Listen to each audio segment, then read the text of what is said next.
Au cours des derniers mois, vous avez certainement entendu parler de ChatGPT. ChatGPT. ChatGPT. ChatGPT. Lancée en novembre, la plateforme a fait le tour des manchettes grâce à son habilité unique d'écrire à peu près n'importe quoi, de textos à des dissertations. Mais ChatGPT, connaît-il les Franco-Ontariens? Elle, c'est Céline Dion. Mais ça, vous le saviez. Saviez-vous par contre qu'elle est ontarienne? Elle figure sur la liste des 20 plus grands Franco-Ontariens de l'histoire, selon ChatGPT, bien sûr.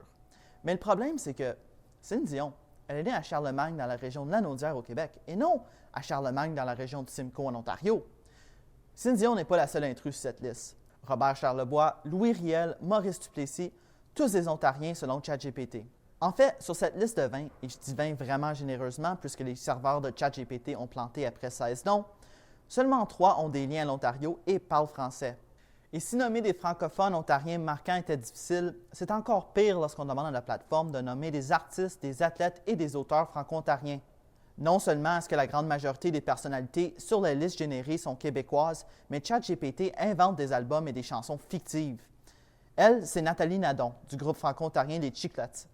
Selon ChatGPT, leur album Enfin réuni figure sur la liste des 10 albums incontournables d'artistes franco-ontariens. Mais Je n'étais pas au courant qu'on avait fait un album fantôme, c'est-à-dire un album qui n'existe pas, enfin réuni.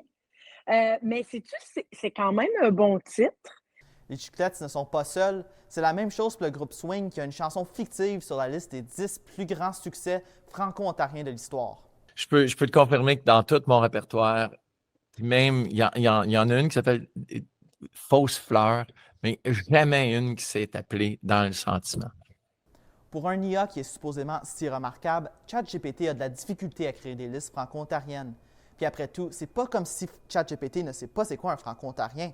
Donc, pour en savoir davantage, comme tout bon journaliste, j'ai demandé à une experte dans le domaine pour en savoir plus. Quand ChatGPT va aller chercher ce contenu-là, il va chercher d'une base de données.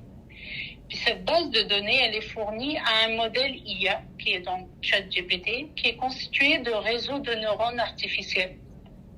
OK? Si la base de données sur laquelle donc ChatGPT va aller chercher le contenu, elle est pauvre, si on peut dire, cette base de données, elle n'est pas assez fournie, ben le résultat ne va pas être extrêmement riche. Et ces bases de données, d'où viennent-elles?